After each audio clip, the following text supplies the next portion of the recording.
Hi friend नमस्कार मु शक्ति। आज एक सुंदर चेहरा और हाथ नथिबा अक्षम सैनिकर निच्छक और सत कहानी नहीं आसी आपण पाखु। आशा करुच्ची आपको भल लगे। जदि चैनल नुआ तेज चैनल सब्सक्राइब करेंगे। आसतु शुणी नवा वीडियो। जड़े बहुत सुंदर महिला विमान में प्रवेश कले और निज सीट खोजबार लगिले। से देखिले कि तांको सीट एमती एक व्यक्ति जनक पार्श्वर अच्छी जार दुईटी हाथ ना। महिला जनक से अक्षम व्यक्ति पाखे बसवाई घृणा कले। देखिबारे पढ़ा लिखा और विनम्र देखा जाउथवा महिला एमिति चिंताधारा देखि एयर होस्टेस आचंबित हो गला। महिलाटी पुणी थे जोर दे कहले मते अन्य कौन सीट दियो मु से सीट बसी पारिबिनी। एयर होस्टेस टी खाली सीट खोजिया पाई चारिआडे देखिला किंतु ताको कोठी भी खाली सीट देखागला नहीं। सुंदर महिलाटी एयर होस्टेस को डाकी कहले मु ए सीट सुविधाजनक भाव में यात्रा करि पारिबि नाही कारण पाखर थिबा सीट रे जो व्यक्ति अछि तार दुईटी जाक हाथ नाही। से सुंदर महिला निज सीट को बदलाया बलपूर्वक आग्रह कले। द्वंद्वर पड़े एयर होस्टेस टी पचारे आज्ञा से असुविधा कौन अच्छी कहींपारे कि? महिलाटी कहले मु सेमितिका लोक को पसंद करे ना मते घृणा लगे सेमिति व्यक्ति सहित बसिक यात्रा करि किंतु यह पूर्व से महिलाटी किसी प्रतिक्रिया करते एयर होस्टेस टी अक्षम और दुई हाथ नथिबा व्यक्ति आड़ को बढ़ी जाई विनम्र पूर्वक कहले आज्ञा कौन आप प्रथम श्रेणी को जापारे कि? कारण आम चाहूना कि आपण एमती एक अशिष्ट अभद्र महिला यात्रा कर असुविधार सम्मुखीन हे।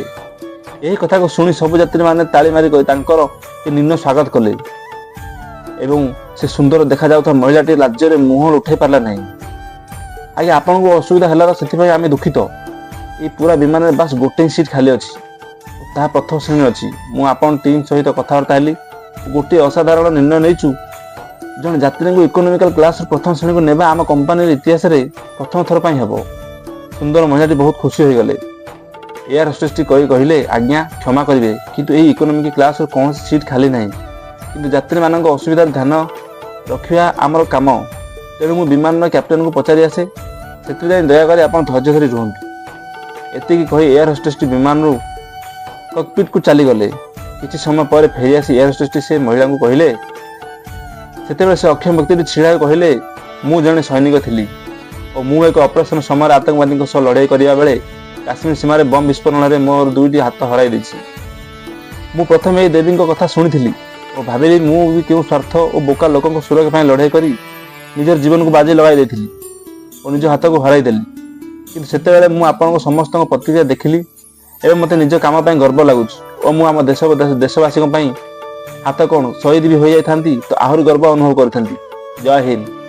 और एति कही से प्रथम श्रेणी चली गले। सुंदर महिलाटी पूरापूरी भाव में मुंड को तलू कर चुपचाप सीट रे बसीगला। धन्यवाद पूरा कहानी को पढ़ी खाली कहानी पढ़ु ना निज जीवन में भी व्यवहार कर।